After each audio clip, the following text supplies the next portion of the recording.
Amin, salam. Bapak, Ibu, Saudara yang dikasihi Tuhan. 2 minggu berlalu kita sudah belajar firman Tuhan atau diajar oleh firman Tuhan tentang hidup beriman atau pejuang iman. Yang pertama adalah bagaimana Tuhan mengajar kita melalui seorang perempuan dengan status sosial yang rendah karena dia seorang pelacur, bahkan dia bukan umat Allah, tetapi mengimani bahwa Tuhan telah memberikan negeri mereka kepada umat Tuhan. Wanita itu adalah Rahab. Melalui imannya itu, Tuhan memberkati dia, keluarganya diselamatkan. Keluarga besarnya diselamatkan. Bahkan, namanya disebut sebagai salah satu leluhur daripada Juru Selamat dunia, Yesus Kristus Tuhan kita. Lalu, minggu kedua, Tuhan mengajar kita melalui seorang yang dianggap remeh, yang dianggap tidak bernilai, dipakai Tuhan menjadi pahlawan iman, yaitu Gideon. Melalui Gideon, Tuhan membebaskan bangsa Israel dan hidup selama 40 tahun bangsa itu dalam keamanan dan ketentraman. Nah, Bapak Ibu yang kasih Tuhan, hari ini Tuhan akan mengajar kita melalui kehidupan seorang pejuang iman yang juga disebut sebagai pemimpin terbesar dalam sepanjang sejarah manusia. Karena pemimpin ini atau pejuang iman ini adalah seorang yang mampu membawa bangsanya keluar dari perbudakan menuju tanah kemerdekaan. Tentu Bapak Ibu sudah tahu, yaitu Musa. Tetapi melalui firman Tuhan hari ini, kita akan diajar melalui kehidupan Musa mengenai nilai hidup dari seorang pejuang iman, yaitu dari Ibrani 11. Saya akan bacakan kepada kita sekali lagi, yaitu Ibrani 11 ayat 24 sampai 27. Baru sesudah itu kita berdoa. Karena iman maka Musa setelah dewasa menolak disebut anak putri Firaun, karena ia lebih suka menderita sengsara dengan umat Allah daripada untuk sementara menikmati kesenangan dari dosa. Ia menganggap penghinaan karena Kristus sebagai kekayaan yang lebih besar daripada semua harta Mesir, sebab pandangannya ia arahkan kepada upah. Karena iman maka ia telah meninggalkan Mesir dengan tidak takut akan murka raja. Ia bertahan sama seperti ia melihat apa yang tidak kelihatan. Mari kita berdoa. Bapa di surga, kami bersyukur karena Kau menganugerahkan kepada kami iman untuk percaya kepadamu, iman untuk meyakini keselamatan di dalam Yesus Kristus, tetapi juga Engkau memberikan kepada kami pejuang-pejuang iman, tokoh-tokoh iman, agar kami boleh hidup beriman seperti hamba-hambamu terdahulu.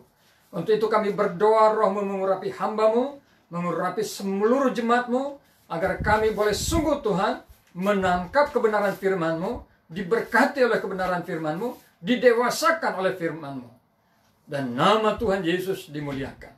Hamba berdoa agar kiranya Roh Kudus meneguhkan pemberitaan firman ini dengan tanda-tanda dan mujizat, sehingga yang sakit disembuhkan, yang berbeban berat mengalami kelegaan, yang mengalami depresi mendapat penghiburan, bahkan yang terbelenggu mengalami kemerdekaan. Dan nama Tuhan Yesus dimuliakan.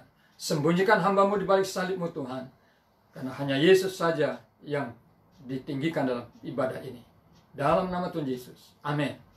Nah, Bapak Ibu Saudara yang dikasihi Tuhan, suatu ketika seseorang mengajak anak kecil usianya sekitar 7 tahun dan juga mengajak seorang dewasa umurnya sekitar 40-45 tahun. Lalu di situ orang ini menawarkan 2 benda. Yang satu es krim. Lalu yang satu lagi adalah cincin bermata berlian. Saudara-saudara, yang pertama ditawarkan untuk memilih adalah anak kecil. Ketika kedua benda itu disodorkan di depan wajahnya dan dikatakan silakan pilih, kamu pilih mana? Maka anak kecil itu memilih es krim. Dan orang dewasa itu, dia tidak punya pilihan, tetapi juga dia dengan yakin memilih cincin bermata berlian itu. Nah, saudara-saudara, cerita ini mengajarkan tentang sebuah nilai. Seorang anak kecil, dia tidak bisa membedakan nilai mana yang terbaik bagi dirinya, mana yang termahal bagi dirinya. Bagi seorang anak kecil, bagi dia nilainya adalah yang penting kesenangan. Tentu menikmati es krim itu jauh lebih menyenangkan daripada memakai cincin bermata berlian bagi anak kecil itu. Tapi bagi orang dewasa, jelas dia akan memilih berlian itu atau cincin bermata berlian itu karena dia tahu itu harganya mahal, saudara-saudara. Nah, hari ini Tuhan mau mengajar kita tentang itu. Bagaimana seorang pejuang iman itu hidup dengan sebuah nilai hidup yang tertinggi. Yang pertama, perhatikan dalam ayat 24 firman Tuhan berkata begini. Karena iman, maka Musa setelah dewasa. Nah, saudara-saudara, di sini kata kuncinya, setelah dewasa. Karena iman, maka Musa setelah dewasa menolak disebut anak putri Firaun, karena ia lebih suka menderita sengsara dengan umat Allah daripada untuk sementara menikmati kesenangan dari dosa. Menolak ini berbicara tentang memilih. Jadi sesudah dewasa, Musa memilih untuk meninggalkan statusnya sebagai pangeran putri, anak daripada putri Firaun, dengan penuh kesenangan, dengan penuh kemewahan, lalu memilih untuk menyatu dengan umat Tuhan di dalam penderitaan. Saudara-saudara, ini sesuatu yang sangat ekstrim, sangat radikal. Sejak bayi, Musa telah diasuh oleh putri Firaun. Masa kecilnya penuh dengan kemewahan. Mungkin semua permainan anak-anak yang terbaik pasti dia punya. Ketika dia remaja, dia menjadi seorang anak remaja yang bukan saja terpenuhi kebutuhannya, tetapi dia penuh dengan segala kelimpahan. Betapa senangnya hidup sebagai anak seorang putri Firaun. Mari kita ingat, pada masa itu kerajaan Mesir adalah salah satu kerajaan yang terhebat pada zamannya. Istana Firaun adalah istana yang penuh dengan kemewahan, kelimpahan dengan kekayaan. Tetapi juga bukankah menjadi seorang pangeran adalah sebuah status yang sangat menyenangkan. Sebagai pangeran pasti Musa kemanapun pergi, orang menundukkan kepala dan memberi hormat. Ketika dia mau memasuki toko dikosongkan supaya dia bebas memeriksa. Kenapa? Dia pangeran. Punya status sosial yang begitu wah, saudara-saudara. Tetapi firman Tuhan ini berkata setelah dia dewasa, maka Musa dikatakan di sini menolak disebut anak putri Firaun karena ia lebih suka menderita sengsara dengan umat Allah daripada untuk sementara menikmati kesenangan dari dosa. Dia menolak untuk disebut sebagai pangeran. Dia menolak untuk menjadi seorang yang punya status sosial yang tinggi di Mesir, dan dia memilih menyatu dengan umat Allah di dalam penderitaan. Bangsa Israel pada masa itu bukanlah bangsa yang seperti ketika zaman Yusuf. Bangsa Israel pada zaman Musa adalah statusnya budak. Kita membaca dalam kitab Keluaran pasal 1 sampai dengan 3 betapa menderitanya bangsa Israel ini. Mereka dipaksa untuk membuat batu bata sebanyak mungkin tanpa support dari pemerintah. Kalau target tidak tercapai, mereka dicambuk, mereka dihukum. Hidup dalam penderitaan. Lihatlah dua status ini, saudara. Satu status di istana, penuh dengan kemewahan. Satu status di barak-barak, ya, di barak-barak pengungsian, di barak-barak para budak, penuh dengan kehinaan, penuh dengan penderitaan. Tapi Musa tidak bertahan untuk terus berkata, saya lebih baik menjadi seorang pangeran, saya lebih baik menikmati kekayaan dan kenikmatan-kenikmatan ini. Tidak, sesudah dia dewasa, Dia meninggalkan istana, dia menolak disebut anak putri Firaun, dia meninggalkan kekayaan Mesir, masuk ke dalam barak-barak itu, masuk ke gubuk-gubuk yang hina itu, masuk ke gubuk-gubuk yang kotor itu, menyatu dengan umat Allah. Ini nilai hidup bagi seorang pejuang iman. Seorang beriman yang dewasa bukanlah orang yang mencari status untuk dipuja, mencari status untuk dipuji-puji, mencari status supaya bertambah kaya, mencari status supaya bisa hidup dalam kemewahan.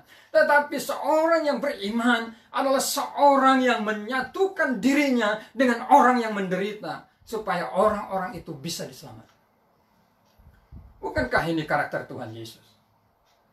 Filipi pasal 2 mengajarkan kepada kita, mulai dari ayat 5, bahwa dia yang setara dengan Allah itu tidak menganggap kesetaranya dengan Allah itu harus dipertahankan, melainkan dia telah mengosongkan dirinya, merendahkan dirinya, menjadi seorang manusia, bahkan sebagai hamba, setia sampai mati dalam penderitaan. Saudara-saudara, Musa mendemonstrasikan sebuah nilai hidup, dan firman Tuhan berkata itu karena iman. Nilai hidupnya sebagai seorang beriman bukan untuk mencari kekayaan, bukan untuk mencari kemewahan, untuk mencari kesenangan ataupun sebuah pujian dengan status sosial yang tinggi, tetapi bagi dia identitas dirinya, jati dirinya, itulah yang paling utama. Dia tahu bahwa dia adalah umat Allah. Dia tahu dia adalah orang Israel. Karena itu dia berkata, saya menyatu dengan bangsa saya menyatu dengan umat Allah, walaupun untuk itu saya menderita.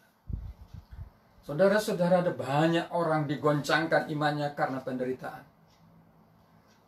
Sudah melayani banyak waktu, melayani penuh jerih lelah, sudah berkorban banyak uang, kemudian datang penderitaan, ada masalah anak-anak, bertanya, Tuhan, kenapa? Bahkan meragukan Tuhan. Datang penyakit, lalu dokter memvonis, ini tidak bisa sembuh, karena Anda kena kanker, goncang.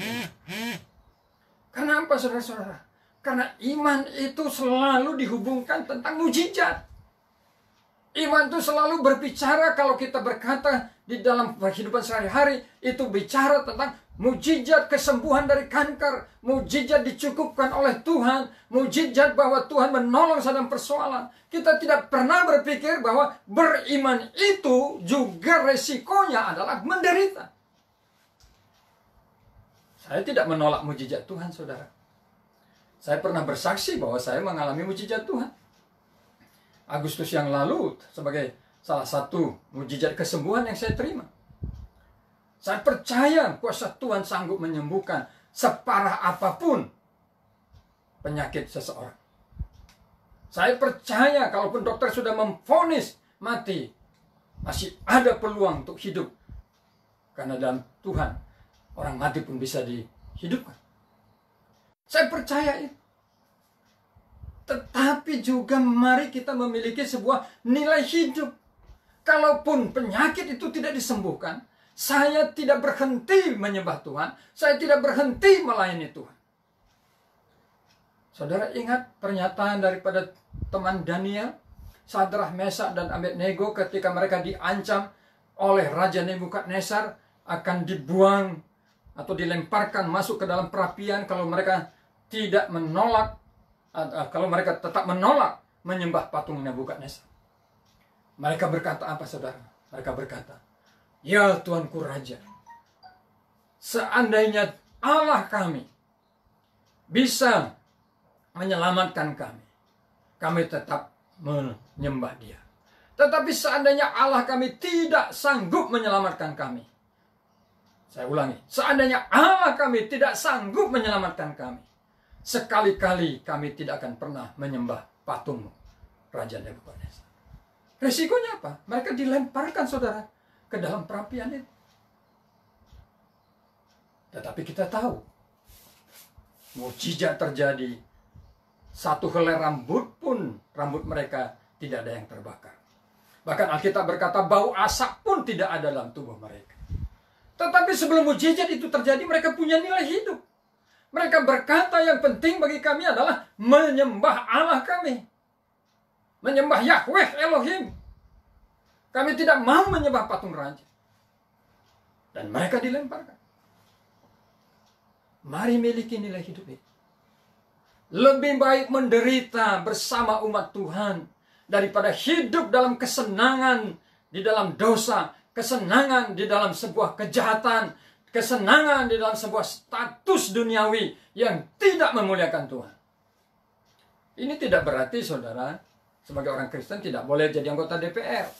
Ayo, sebanyak mungkin kita berusaha supaya anggota DPR orang Kristen.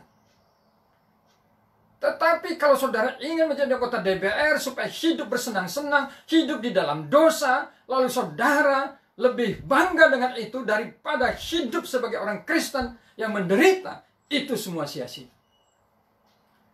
Yang pertama, nilai hidup yang dipertontonkan, didemonstrasikan oleh pejuang iman Musa adalah dia berkata, lebih baik menderita daripada hidup dalam kesenangan, tapi itu di dalam dosa. Lalu yang kedua, kita melihat nilai hidup yang dia pertontonkan atau demonstrasikan, yang disampaikan oleh firman Tuhan kepada kita adalah di dalam ayat 26. Firman Tuhan berkata begini, ia menganggap penghinaan karena Kristus sebagai kekayaan yang lebih besar daripada semua harta Mesir, sebab pandangannya ia arahkan kepada upah. Saudara-saudara, Musa belum pernah bertemu Kristus. Tetapi firman Tuhan ini berkata bahwa dia menganggap penghinaan karena Kristus sebagai kekayaan yang lebih besar daripada semua harta Mesir, sebab pandangannya ia arahkan kepada upah.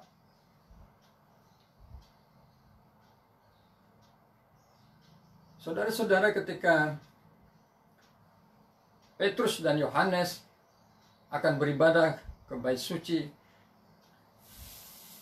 lalu di depan bait suci itu ada seorang pengemis yang sudah lumpuh sejak lahir. Lalu dia menatap Petrus dan Yohanes dengan harapan dia akan diberi uang. Lalu Petrus mendatangi orang lumpuh ini dan berkata, emas dan perak aku tidak punya, tetapi apa yang aku miliki itu yang akan kuberikan kepadamu. Kemudian firman Tuhan berkata, Petrus berkata, demi nama Kristus bangkit dan berjalanlah. Lalu dia menuntun orang itu untuk bangkit, dan orang itu bisa berdiri, kakinya menjadi kuat, kakinya menjadi teguh. Lalu dia meloncat kegirangan, berteriak, haleluya, haleluya. Saudara, seandainya saudara dipilih, saudara berada dalam posisi si lumpuh itu. Di sana ada orang kaya, dan dia akan berikan uang yang banyak kepada saudara, dan saudara tetap lumpuh. Tapi datang Petrus yang tidak punya uang. Lalu dalam nama Yesus, orang itu bisa sembuh. Menurut saudara, mana yang lebih mahal? Uang 10 miliar yang diberikan orang kaya itu?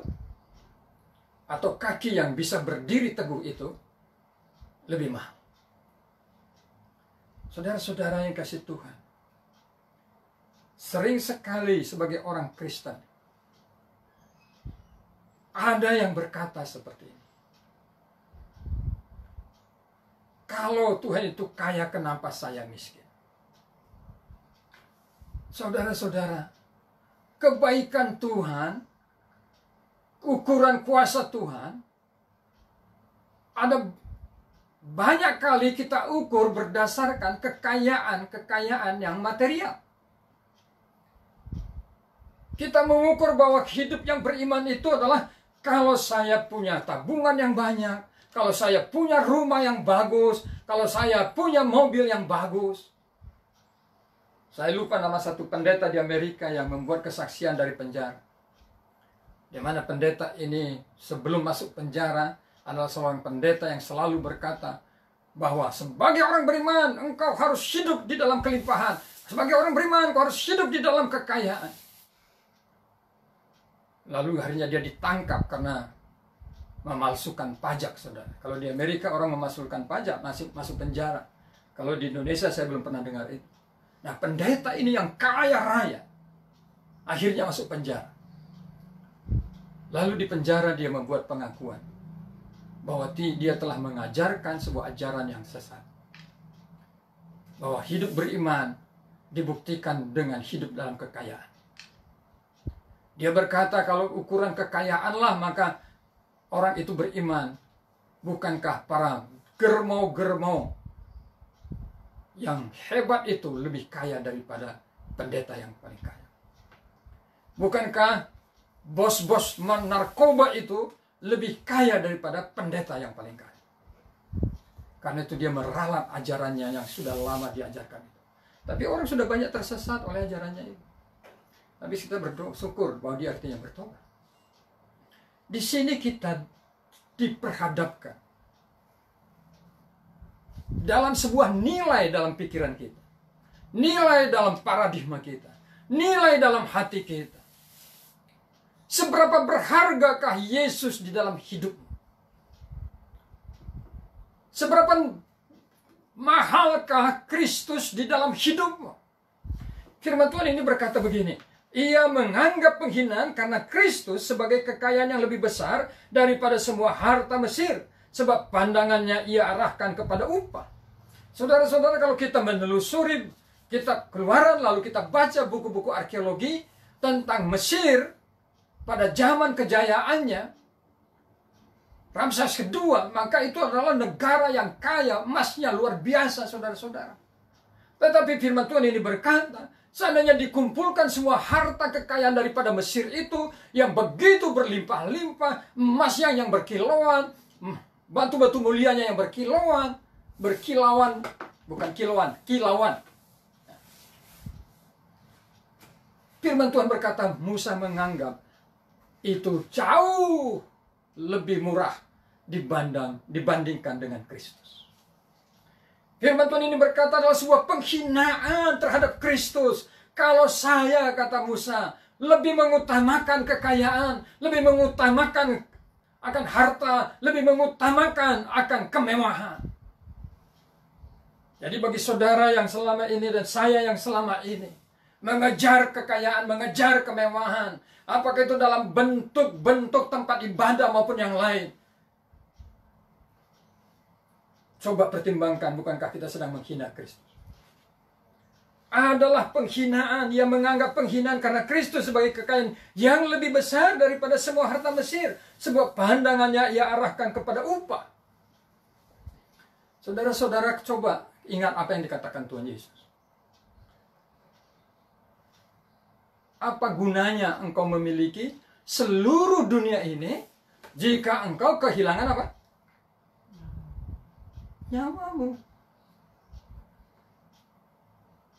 Jadi ketika Tuhan Yesus berkata seperti itu, coba pikirkan mana yang lebih mahal, jiwamu atau hidupmu dibanding dengan kekayaan itu.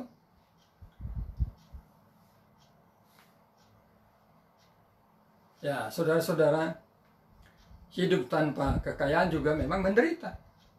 Makanya yang pertama tadi, resiko beriman itu rela menderita.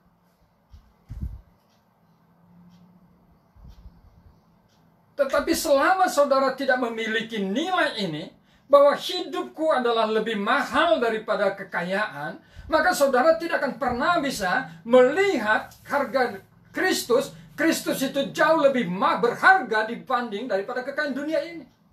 Kenapa, saudara? Karena kalau saudara menganggap kekayaan lebih penting daripada hidupmu, sedangkan Kristus mati di atas kayu salib untuk hidupmu. Dunia ini tidak bisa menebus kita dari dosa. Dunia ini tidak bisa memberikan hidup yang penuh kelimpahan, kebahagiaan, kedamaian, kesejahteraan bagi kita. Dunia ini bisa memberikan kesenangan sementara. bukan kedamaian, bukan kesejahteraan. Tapi Kristus, dia berkata, aku datang untuk memberi kepadamu hidup, yaitu hidup yang kelimpahan, di mana di dalam jiwa kita ada kepuasan, karena kita dipenuhi dengan kasih Tuhan, dipenuhi dengan anugerah Tuhan, kita puas akan hidup kita. Sehingga Musa melihat adalah penghinaan bagi Kristus, karena Kristus kalau dibandingkan dengan memilih kekayaan itu. Kalimatnya lebih tepat begini. Ia menganggap penghinaan karena Kristus sebagai kekayaan yang lebih besar daripada semua harta Mesir, sebab pandangannya ia arahkan kepada upah. Saudara-saudara, Rasul Paulus memberikan pernyataan seperti ini. Apa yang dulu kubanggakan sebagai seorang yang termasuk umat pilihan Tuhan, bahkan aku sebagai suku Benyamin, saya adalah seorang teolog terbaik karena saya murid daripada Gamaliel itu. Dia berkata, semua yang dulu ku anggap penting, utama, tetapi sekarang ku anggap sampah, ku anggap kotoran, ku anggap hina karena pengenalanku akan Kristus.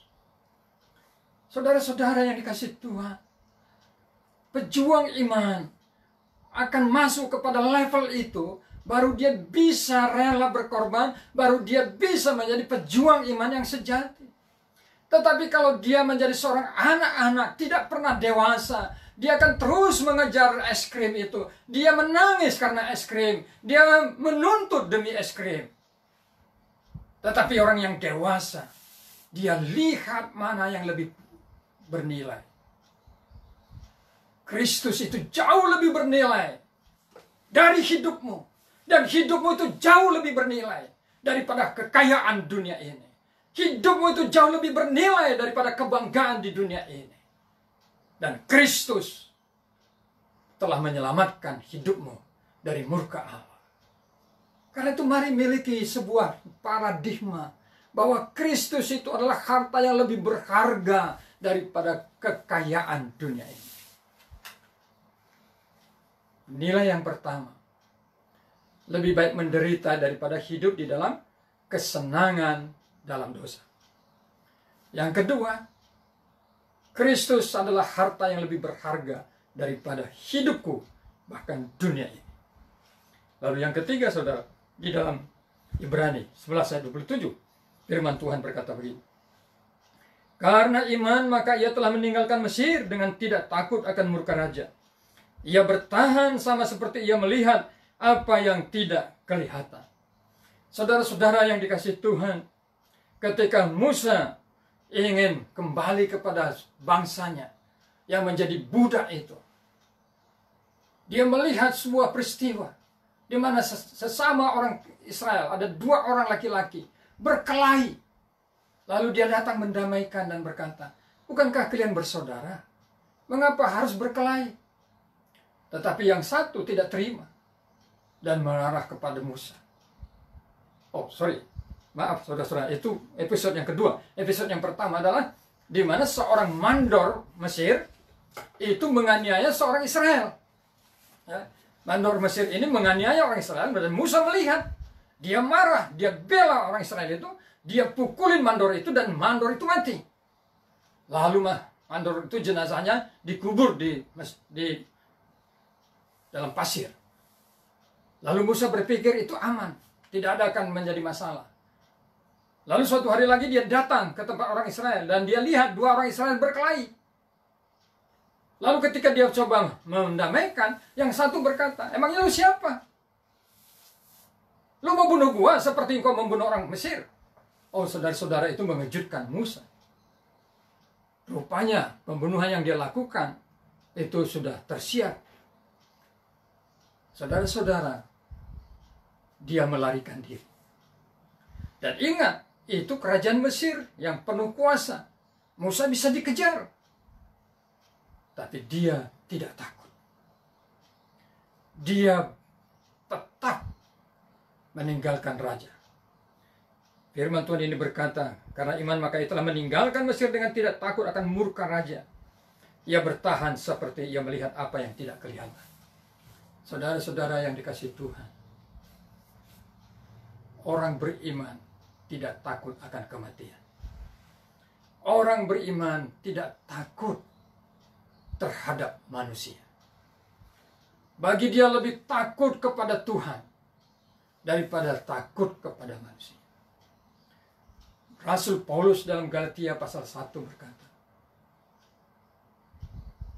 saya bacakan kepada saudara dan saya. Seperti ini, saudara. Galatia pasal 1 ayat yang ke-10. Jadi bagaimana sekarang? Adakah ku cari kesukaan manusia atau kesukaan Allah? Adakah ku coba berkenan kepada manusia? Sekiranya aku masih mau mencoba berkenan kepada manusia, maka aku bukanlah hamba Kristus.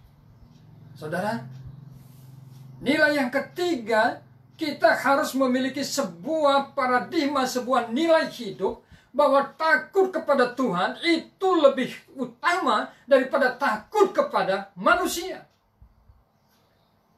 Saudara-saudara yang dikasihi Tuhan,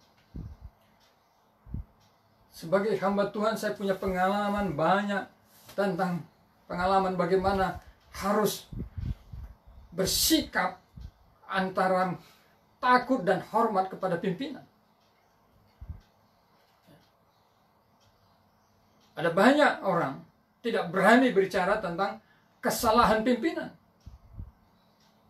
Dia takut dipecat. Dia takut diberhentikan. Dia takut tidak dapat bonus.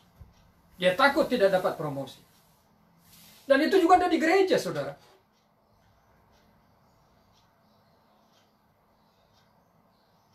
Di kehidupan hamba Tuhan juga ada seperti itu. Lebih takut kepada orang kaya daripada kebenaran.